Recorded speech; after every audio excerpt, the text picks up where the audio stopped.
Sometime in the next 48 hours, the Australian Prime Minister Tony Abbott will, we understand, sign a uranium export deal with Indian Prime Minister Narendra Modi. I have very high regard for the Australian safeguards negotiators and those like Dr Robert Floyd who will have spent the last few months making this agreement, as safeguards agreement, as watertight as possible. But nonetheless, I want to draw the Senate's attention to the basic futility of attempting to keep Australian uranium out of the so-called wrong hands, and draw the Senate's attention to a quote by K. Subramaniam, who was a former head of the Indian National Security Advisory Board. And he has said that it is to India's advantage to categorise as many power reactors as possible as civilian ones, to be refuelled by imported uranium, and conserve our native uranium fuel for weapons-grade production, plutonium production. And what I would put to our Prime Minister and to those who believe that this trade deal is good for Australia is that no safeguards agreement in the world can protect you from a government that is bringing in foreign sources of uranium for domestic nuclear power so that it can quarantine its own domestic sources to fuel an atomic arms race with its neighbours. That is what we are getting ourselves into. What probably won't cross the Prime Minister's radar is the grievous safety record of the Indian nuclear industry, and I would ask those senators in this place who think this is a good idea to ponder carefully whether they and their families would be happy to live next door to an Indian nuclear power station. And if you are, I would ask you again to just do a brief amount of research on the safety record of the Indian civil nuclear power industry, because it is not very good reading. Just two very quick examples from the public record, and I guess one thing that we are fortunate in, more so than in the instance of China, is that India does have a raucous and very opinionated free press, and that we do have a bit of a sense of where the industry, the nuclear industry, has gone wrong in the past. Two quick examples. March 1993, at the Narora nuclear power complex, two blades of the turbine in Unit 1 break off, and effectively one of the turbines disintegrates, causing a huge fire in the turbine hall, catches onto leaked oil, spreads through the turbine building. The smoke sensors don't detect the fire, and then workers effectively have to raise the alarm when they see the fire. They lost power. The secondary cooling systems shut down. They lost power for 17 hours. As is a workforce who were then forced effectively in the dark to manually open valves to try and prevent the reactor from blowing itself all over the landscape. The fact of their success and their sacrifice and copying of huge radiation doses is the reason that I suggest or would suspect that nobody in this chamber tonight has ever heard of the fire at the Narora power station. May 1994, the inner surface of the container dome at Unit 1 of the Kaiga nuclear power plant in Karnataka collapses. Authorities at the time suggest that it's a delamination event. Collapse is a word that will suffice for now. 130 tonnes of concrete from the inner containment vessel fall to the floor. Can you imagine the catastrophe that would have occurred had the reactor been live at that time? These are just two very quick examples. I suspect those of the coalition or those sitting opposite, their eyes have probably glazed over by now.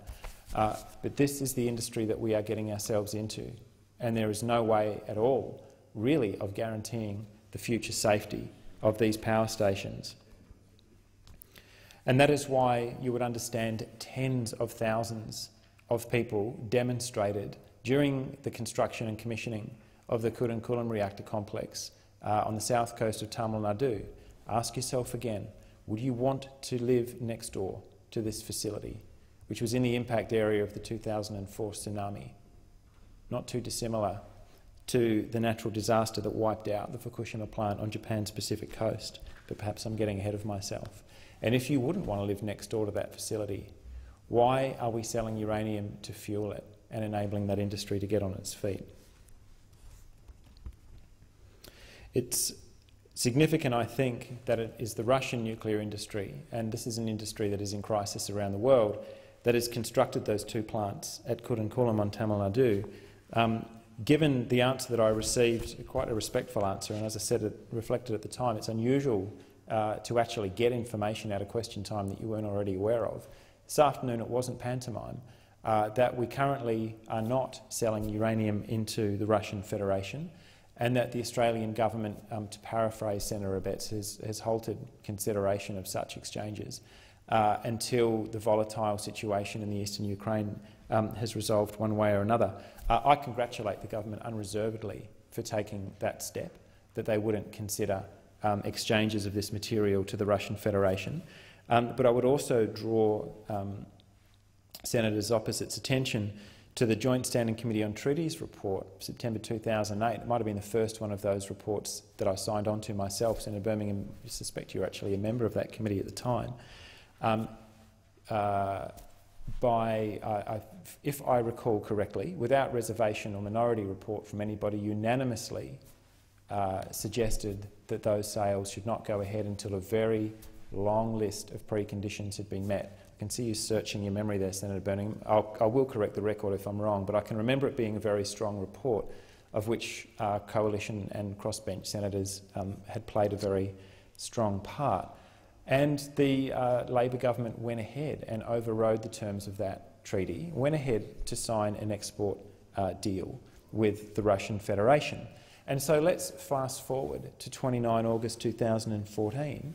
Russian President Vladimir Putin, arguably in open violation of international legal norms, having effectively, it appears, invaded the eastern part of the Ukraine, stating to a domestic audience, "It is best not to mess with us. I want to remind you that Russia is one of the leading nuclear powers."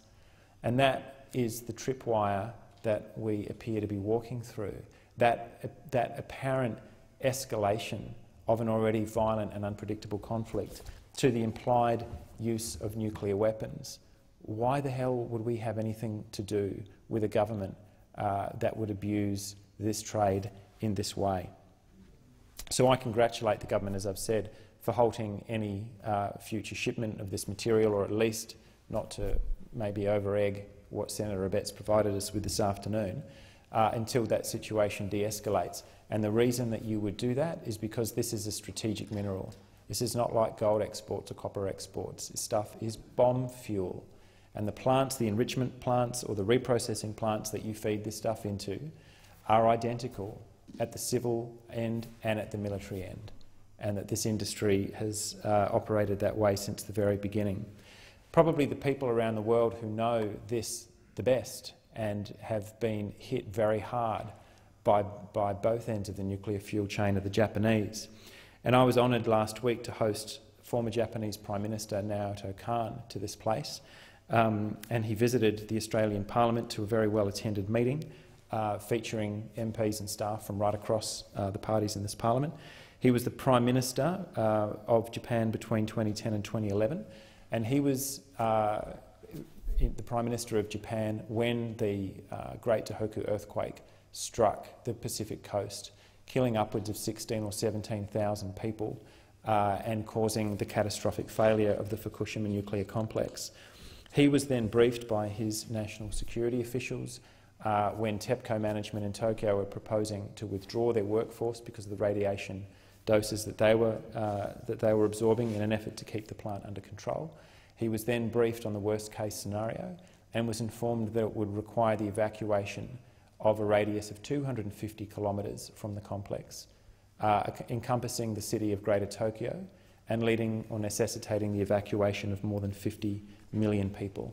He now believes, and it's the reason for his tour, that humankind cannot coexist with nuclear technology. That is a view that I strongly agree with.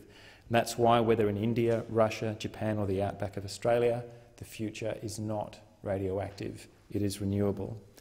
And that's why I pay my respects in here tonight to everyone around the world over more than 3 generations who has stood up to this industry, whether the Prime Minister of Japan, who's seen up close the damage this industry can cause, those who stood on the beach at Kudankulam to try to prevent those Russian reactors from being created, or those right here in Australia who stood against this nightmare since its first touchdown in this continent. Thank you, Senator.